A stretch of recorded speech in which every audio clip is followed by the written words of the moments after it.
gaa ñi proposition de loi wu am bi nga xamante ne nii Amadou Ba def na ko di député Pastef ñu koy wax loi interprétative xaw na jur tole mais man jàngat bi ma ci def mooy que bu ñu fàttalikoo loi d'amnistie bi nga xamante biñ koy wote Pastef dafa wote woon non dafa ne woon du ko voté parce que bi ñëwee assemblée nationale bu ñu fàttalikoo Aïssata Tall Sall jamono yooyu moo nekkoon ministre de la justice ki nga xamante ne moo nekkoon président groupe parlementaire Birame Souleye Diop boo fàttalikoo dafa waxoon ne ndax crime de sang yi da ciy bokk maître Aïssata Tall Sall dafa waxoon ne lépp loo xamante ne amoon na fi ci 2021 ba léegi loi bi da koy yóbbaale Pastef ne noonu du ko voté boobu Ousmane Sonko mu ngi ci biir kaso bi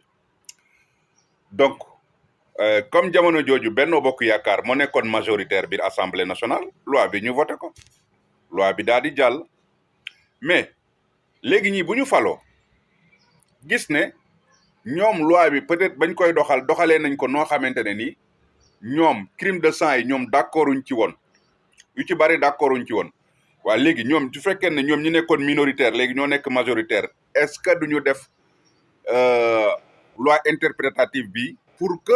véritablement liñ jàpp ne war na leer mu leer liñ jàpp ne aussi leerul Sénégalais yi mën ci jot parce que boo xoolee gis nañ ne maanaam chaîne télé yu bari ñu ngi dem di accorder interview famille ñi nga xam ne ñoo génn àdduna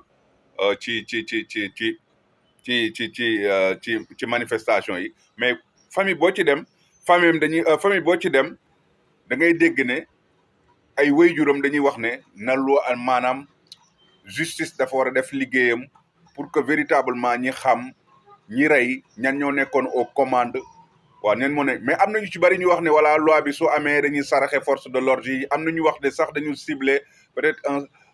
comme ni ko Bouba Ndour waxee général Moussa Fall lañ ci ciblé ak yooyu mais man jàpp naa ne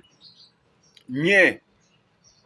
nekkoon fi nguur gi fi nekkoon ñoom ñoo utiliser loi bi comme ni mu leen neexee su nekkoon ne Pastef dafa voté woon oui ñu mën a comprendre mais Pastef voté wuloon oui Pastef dafa voté woon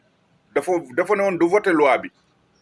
ñoom ñoo nekkoon majoritaire ñu voté ko waaye léegi ñoom ñu nekkoon minoritaire yëpp biir assemblée nationale léegi wëlbatu nañ nekk majoritaire buñ ci xoolee gis ne lii